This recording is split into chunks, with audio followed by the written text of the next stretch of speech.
Assalamualaikum warahmatullahi wabarakatuh. Perkenalkan kami dari kelompok 10. Kami akan mempresentasikan hasil diskusi kami terkait materi agrikultur. Menurut PSHK 69, agrikultur memberikan pengaturan akuntansi yang meliputi pengakuan, pengukuran, serta pengungkapan aktivitas agrikultur. Nah, secara umum PSHK mengatur bahwa aset biologis atau produk agrikultur diakui saat memenuhi beberapa kriteria yang sama dengan kriteria pengakuan aset. Nah, aset tersebut diukur pada saat pengakuan awal dan pada setiap akhir periode pelaporan keuangan pada nilai wajar yang dikurangi dengan biaya untuk menjual. Nah, keuntungan atau kerugian yang timbul dari perubahan nilai wajar aset itu diakui dalam laba rugi periode terjadinya. Nah, pengecualian diberikan apabila nilai wajar secara jelas itu tidak dapat diukur secara andal. Selanjutnya, pengertian agrikultur. Aktivitas agrikultur adalah memanajemen transformasi biologis dan panen aset biologis oleh entitas untuk dijual atau untuk dikonversi menjadi produk agrikultur atau menjadi aset biologis tambahan.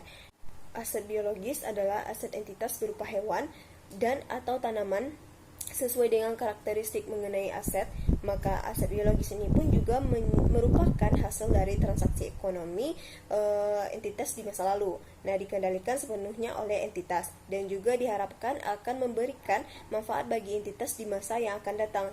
Nah, karakteristik khusus yang melekat pada aset biologis terletak pada adanya proses transformasi atau perubahan biologis atas aset ini. Pada saatnya aset ini dapat dikonsumsi atau dikelola lebih lanjut oleh entitas. Baik teman-teman, selanjutnya yaitu jenis-jenis aset biologis. Nah, aset biologis ini merupakan aset yang mengalami sebuah transformasi fisik. Transformasi fisik ini dimulai dari aset biologis itu sendiri, kemudian menjadi produk agrikultur, dan kemudian produk jadi. Kita ambil satu contoh, itu domba. Nah, domba itu termasuk aset biologisnya. Kemudian produk agrikulturnya itu berubah menjadi wool, dan produk jadinya maka akan menjadi benang. Yang kedua itu sapi perah. Proses selanjutnya itu akan menjadi sebuah susu, dan produk hasilnya itu akan menjadi sebuah keju. Baik, selanjutnya yaitu karakteristik agrikultur. Itu dibagi menjadi 3 bagian. Yang pertama itu kemampuan untuk berubah. Nah, hewan dan tanaman hidup mampu melakukan transformasi secara biologis. Sedangkan manajemen perubahan, manajemen ini mendukung transformasi biologis tersebut agar proses tersebut dapat terjadi dengan baik.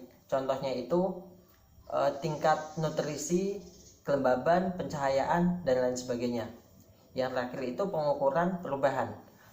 Maksudnya perubahan dalam kualitas. Untuk sebagai contoh, kadar protein, kemudian keturunan, dan juga beratnya itu sendiri. Lanjut, entitas mengakui aset biologis atau agrikultur ketika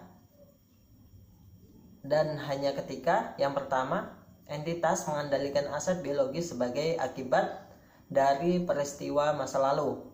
Yang kedua, besar mengendalikan manfaat ekonomi masa depan yang berkaitan dengan aset biologis tersebut akan mengalir ke entitas. Kemudian yang terakhir, nilai wajar atau biaya perolehan aset biologis dapat diukur secara andal. Selanjutnya itu keuntungan dan kerugian. Keuntungan ataupun kerugian yang timbul pada saat pengakuan awal aset biologis pada nilai wajar dikurangi biaya untuk menjual, dan dari perubahan nilai wajar dikurangi biaya untuk menjual aset biologis dimasukkan ke dalam laba rugi pada periode di mana keuntungan ataupun kerugian tersebut terjadi. Nah, kerugian ini mungkin timbul pada saat pengakuan awal aset biologis karena biaya untuk menjual itu dikurangi dalam menentukan nilai wajar, dikurangi biaya untuk menjual aset biologis. Nah, keuntungan mungkin timbul pada saat pengakuan awal aset biologis, seperti ketika anak sapi lahir. Kemudian, keuntungan ataupun kerugian yang timbul ini pada saat pengakuan awal produk agrikultur pada nilai wajar dikurangi biaya untuk menjual dimasukkan dalam laba rugi pada periode di mana keuntungan ataupun kerugian tersebut terjadi. Selanjutnya, hibah pemerintah.